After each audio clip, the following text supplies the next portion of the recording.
Welcome back again, Forging Friends. We are on the 8th deck of our Winds of Exchange opening. Let's cut this open and see what we have in store for us today. We are looking at the top there. We have Brobnar, Saurians, and Sanctum. It is Tussigan, the Ancestor Symbiote. It's got little wavy arms on the left there, and like a sheathed claw arm, and little orbs surrounding its head. Pretty cool. Let's see what we got in this deck. All right, dropping down the Archon card. We are starting with the token, which is Senator. We've seen this before. 2-power creature. Action keys cost +1 amber during your opponent's next turn. Get enough of these out. We can protect them. Maybe we can really disrupt our opponent's plays. Game plan. Starting with Saurians, we have Symposium, an action card with play. Exalt, ready, and use a friendly creature. If it's a token creature, you may exalt, ready, and use another friendly creature. We can play a token. Hopefully we have a token generator within Saurians. We can play 2 creatures and maybe a token, and then have this ready. That's really good. I like that synergy. There we go. Recruit. In action card with play, make a token creature. If you exalted a friendly creature this turn, archive Recruit. Great recurable token generator. We have Longsword Lector, a 6-power creature with play, and after reap, you may exalt him, and if you do, make a token creature. Perfect synergy with Recruit. We can play this guy, exalt him, and then play and archive Recruit. Perfect synergy. Legionary Trainer, a 2-power creature, play, make a token creature. Each friendly token creature enters play ready. All right, I mean, this is all we could have asked for. Excellent, excellent. Epic Poem, an action card with play. Exalt a friendly creature. Gain 1 amber for each amber on that creature. Pretty good. Chancellor Dexterous is 3-power creature. After reap, you may exalt him and is right neighbor. And if you do that, that creature belongs to House Saurian for the remainder of the turn. You can use some cards off house like that. Beware the Odds, action card with an amber pip. Play, deal 23 damage to a creature in the center of its controller's battle line. Very nice.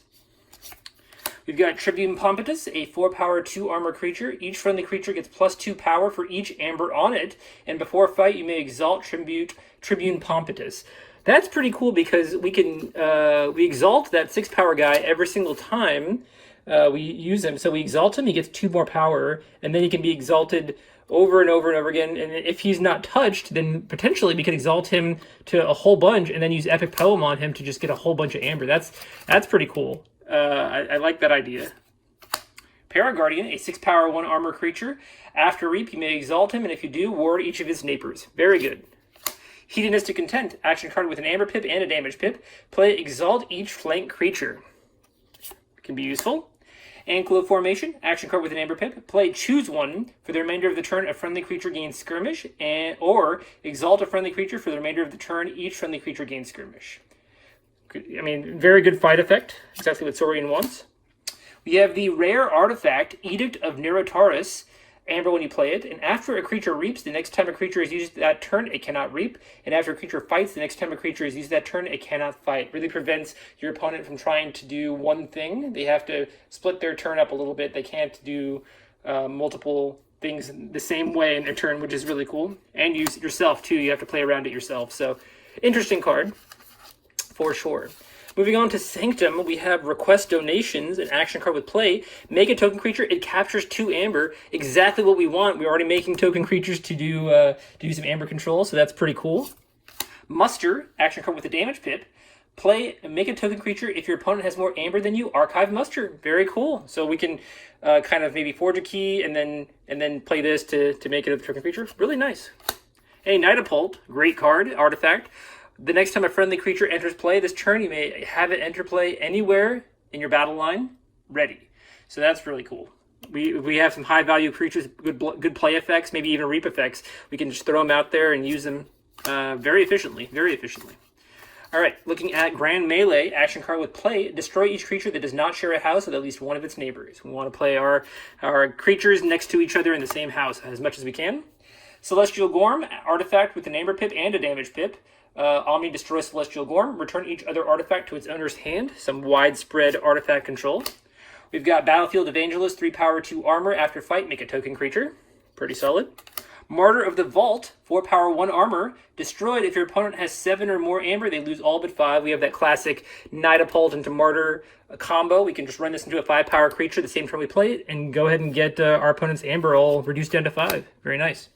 Light Everlasting, action card with an amber pip. Play a Sanctum creature from your discard pile anywhere in your battle line. Great to get some of those high value Sanctum creatures back. Very nice. You got 2 of those. Very nice. Gray Augur, 3 power creature with 1 armor. Each of their neighbors gains after fight, gain 1 amber. Ooh, okay. So we want to put some good fighters nearby. That Battlefield Evangelist, maybe the Martyr, the Vault, put them nearby. That's very cool. Very, very cool.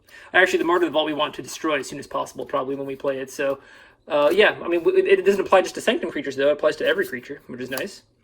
Glorious Few. Play for each creature your opponent controls in excess of you, gain 1 amber. So if you do a board wipe on yourself, or maybe destroy all your creatures in some way, you could make it like a last turn play and get a whole bunch of amber that way, potentially. Almsmaster, 4 power, 1 armor. Got Deploy and Taunt. Play each of their neighbors, captures 1 amber. Some amber control. Moving on to Brobnar, we have Rowdy Scald, 4 power creature that's enhanced an amber pip and 2 damage pips. Ragnarok Prep, action card with play, make a token creature, then if you control more creatures than your opponent loses 2 amber. I think we have token generators in each house, which is really nice. Nice. Nice. Nice. Hey, Press Gang, action card with play, make a token creature. If an enemy creature was destroyed this turn, archive Press Gang. Very nice. Pelth, 3 power creature with skirmish, and after fight, your opponent loses an amber. Pretty nice card. You got Might Club, artifact with action, ready and enrage a creature. We have a lot of fighters, so that's going to be very helpful. Jarl Svind, 7 power creature. After an enemy creature is destroyed fighting Jarl Svind, make a token creature. Lots of generators. Got 2 of him. Vow of Blood, action card with an amber pip. It's enhanced a couple damage pips, and play deal 2 damage to each damaged enemy creature. Good damage spreading. We have the Grand Gourd, a 5 power creature that has an enhanced amber pip. At the start of your turn, if you control the most powerful creature, make a token creature. Oh, or a creature tied for the most powerful. Oh, wow. So we have Saurians and we have Brobnar in here, so we're likely to have, and we have Sanctum in here, so we're likely to have a pretty powerful creature out. That could be really good. That's not even a rare. That's really cool. That could be really, really good. Far out. We've got Heeb the Huge, a 6 power creature. Play, deal 2 damage to each other undamaged creature. Feats of Strength, an action card with an amber pip. Play for the remainder of the turn. Each time an enemy creature is destroyed in a fight, make a token creature. Lots of ways to make tokens. And we have the rare creature, Kretchy, a 3 power creature. Each time a player exalts a creature or a creature captures amber, put 1 amber on that creature from the common supply. So things are captured or exalted for an extra amber. That's interesting. That kind of goes against some of our Sanctum synergy and Saurian synergy, honestly. So we're much less inclined to capture and exalt while this is out. This is a very anti-Sanctum, anti-Saurian card. Okay, so we have that just in case. Interesting deck. We'll go ahead and split up the cards and do the counts, and I will be right back. All right, welcome back. I have the count split up here. For creatures, we have 15. 5 of which are in Saurians. We only have 3 in Sanctum, unfortunately. But then we have 7 Brobnar creatures, which is really nice. Always nice to have a big Brobnar suite there. For our distribution, we have 1 2-power creature. We have 5 3-power creatures, 3 4-power creatures, 1 5-power creature, 3 6-power creatures, and 2 7-power creatures. Essentially, we have about 6 creatures that are above our midway point. So about 6 creatures are higher, and there's another 6 that are lower in power. So that's important for specifically this one guy, the Grand Gourd. We have 6 creatures that are 5 power or higher, which is really nice. And those creatures will probably get us at least a couple runs of the Grand Gourd, getting more token creatures that way. A lot of value out of that. And on top of that, for token generators, we have 11 token generators in this deck. I think the most I've seen maybe in a while. We have 5 in Brobnar, 3 in the other 2 houses, and they're all pretty good token generators. So this guy makes tokens interplay ready. If we can keep him alive for a long time, that'd be really, really good. We've got a few of the recurable token generators in like Recruit, and I think there's press gang as well. Yeah, so we have a lot of high value token generators, which is really nice, especially that creature that we just showed off, the Grand Gourd. So really, really good there, and especially with the Amber control coming up, that'll be really good. Amber on cards, we have 11. Not great, not terrible, just a kind of an extra little push we need to get there. Amber control.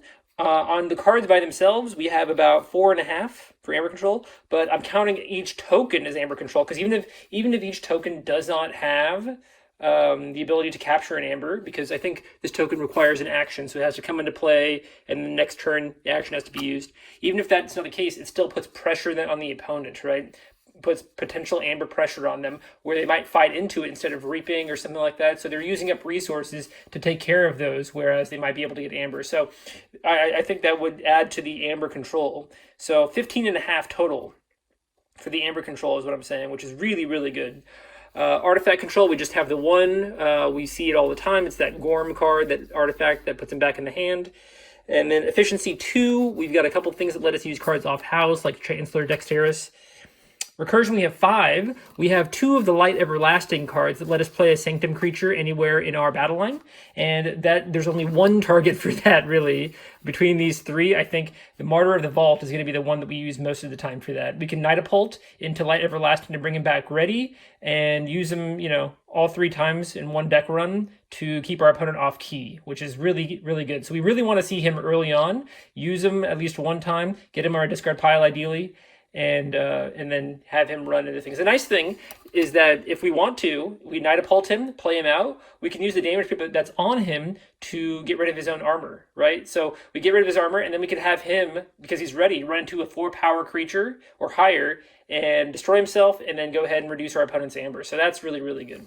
So we definitely want to get him into our discard pile early, if at all possible, to make that Light Everlasting really good. But I mean, in a pinch, we could probably use Battlefield Evangelist to get some extra tokens. It's not necessary since we have so many token generators in this deck. This probably is not a good target for Light Everlasting. And then Disruption, I have a 0. So overall, really weighted towards high creature count and good Amber control in this deck with the token creature. I like it a lot. I'm looking forward to trying it. I think because it has high Amber control, it's going to do really, really well in the Winds of Exchange kind of meta we're in right now. So I'm going to rate this higher. I'm going to say this is a 76 or 77. Even though it has a lower number of creatures and not too high at Amber, I think I really value the Amber control index, right? Like, certain decks will not be able to keep up with 3 of their Amber being reduced down to 5 3 times, especially if they push hard, because I see a lot of decks trying to push their Amber very hard in this set, because there's no shadows to do anything kind of super tricky, so people are willing to push their Amber a little higher here. So very interesting, especially if they see you don't have Equidon. They're going to be willing to push their Amber up to maybe 10, 12, and then you can really hurt them and make them waste a lot of resources with that. So very cool. Yeah, 76, 77, I think is what I said. What do you guys think about this deck? Go ahead and leave your comments down below. And if you like this video, I appreciate a like. And if you want to see more of this content, please subscribe. I'll see you guys in the next one. Have a great day. Bye-bye.